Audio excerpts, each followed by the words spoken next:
So UNIX is basically a simple operating system, but you have to be a genius to understand the simplicity.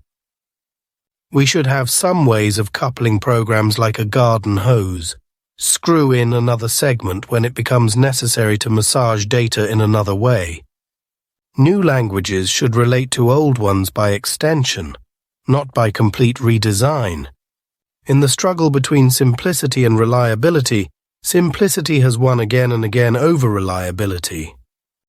Working on technology with a group of bright people really appeals to me.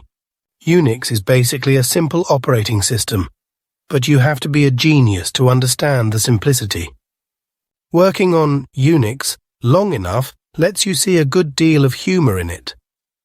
Things that probably appalled or disappointed others struck me as hilarious. UNIX is apparently the only system where it is considered harmful for an operating system to overservice the user. Debugging is twice as hard as writing the code in the first place. Therefore, if you write the code as cleverly as possible, you are, by definition, not smart enough to debug it. As some people have told me they don't think a fat man could have written something as neat as C. Making programs and programming languages more powerful is like making knives longer and sharper so people can stab themselves more easily. A language that doesn't affect the way you think about programming is not worth knowing. One of my most productive days was throwing away 1,000 lines of code. A year spent in artificial intelligence is enough to make one believe in God.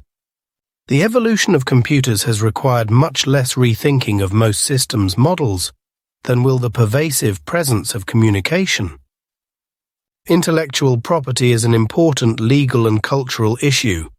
Society as a whole has complex relationships with it. Mum, most of you are familiar with the virtues of a programmer.